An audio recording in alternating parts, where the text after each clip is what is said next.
Hello everyone and welcome to another video. Now today we're comparing the RTX 2060 to the Vega 56.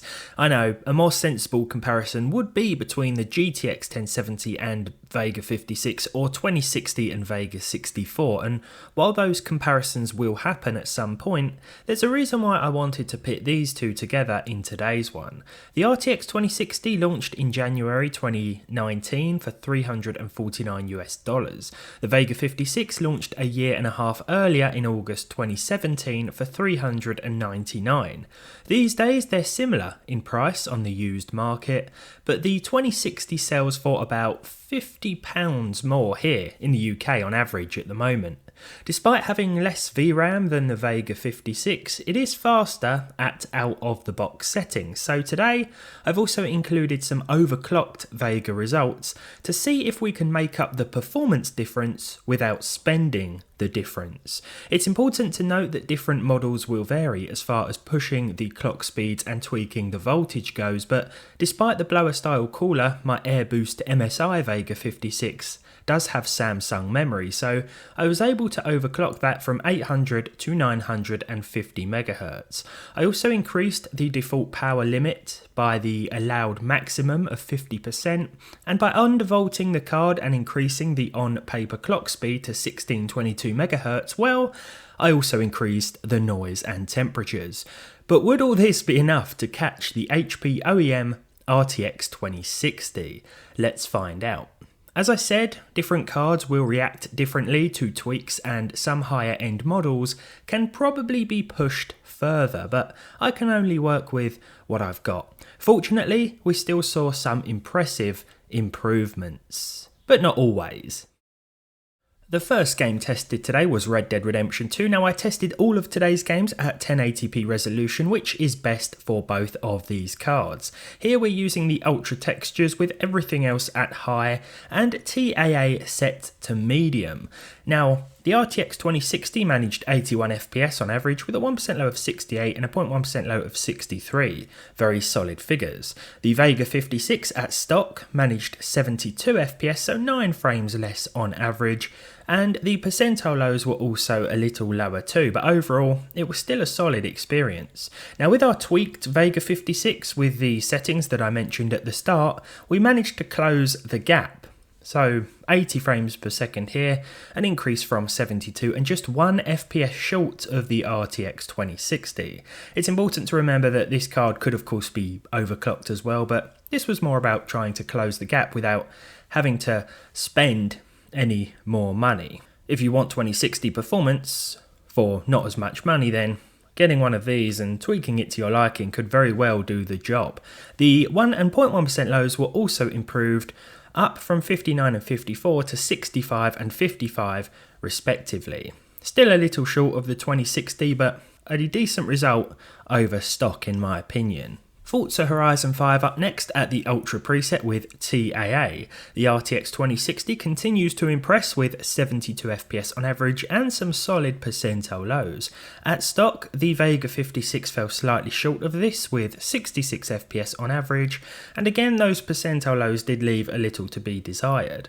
Now when we look at the tweaked results, the gap has again closed, but it's not quite as fast as the 2060, 1 FPS short on average, and the percentile lows still do lack a little bit, but as I mentioned before, I think a different model card would be able to close this gap even further and possibly overtake the 2060's results. It does depend on the model that you have, but I guess it could also depend on the 2060 model as well as to how things would compare.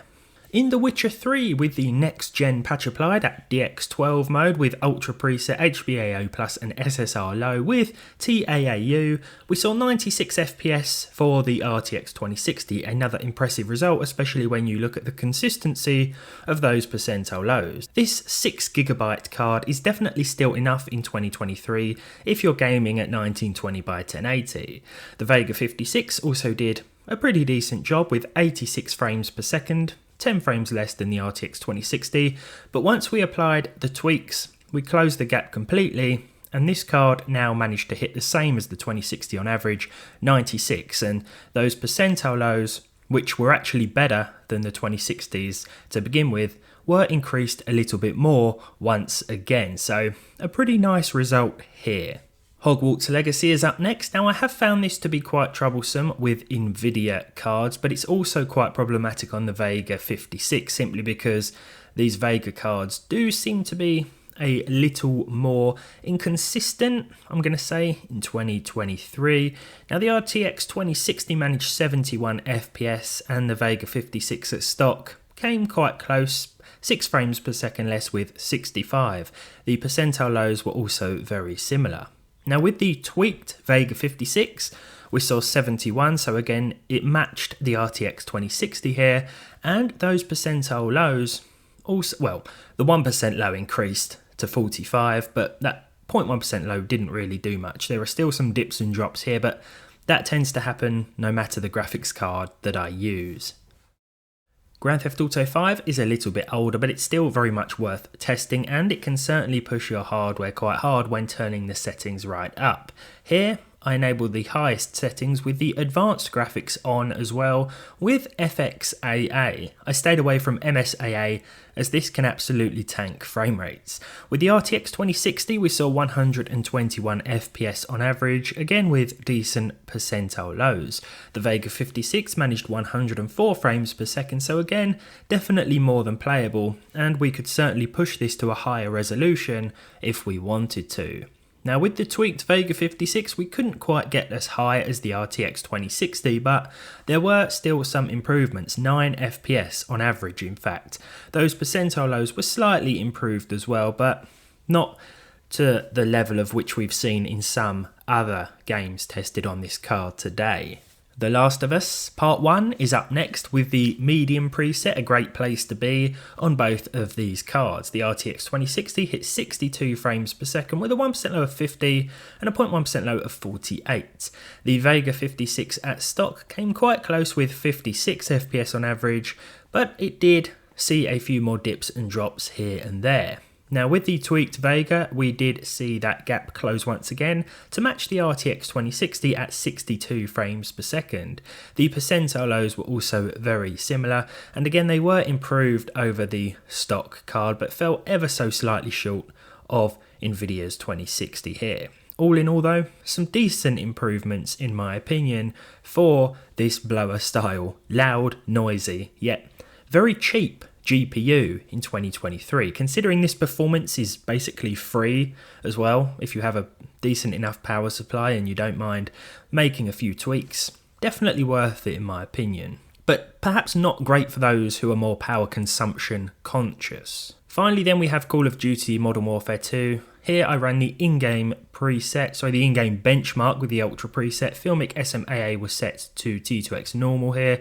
The RTX 2060 hit 79 FPS on average. The Vega 56 at stock came quite close with 73. Both of the cards experienced some dips and drops, especially in this benchmark run, because this is quite system intensive.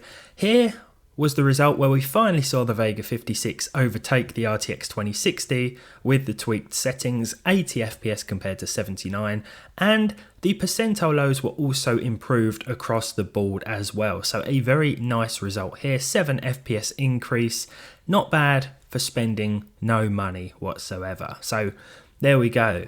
The Vega 56 does need a little bit of tweaking in 2023 to run at its best. The 2060 is much better if you want ray tracing and better performance out of the box, but if you've got a little bit less to spend, £100 or dollars compared to 150, and you want a similar level of performance, well, a Vega 56 is still a decent choice.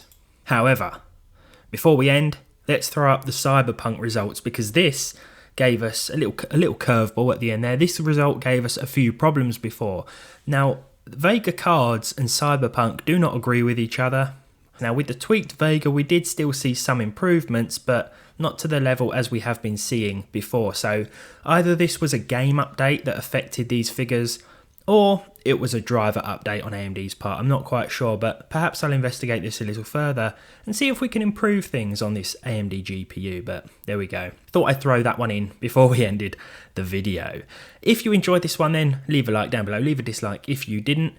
Let me know what you think of the Vega 56, and If you've tweaked one of these yourselves by undervolting, overclocking, let me know in the comments because I'd love to hear about your experiences with this card. But all that's left to say is thank you for watching, subscribe to the channel if you haven't done so already and you want to, of course, and hopefully I'll see all of you in the next one.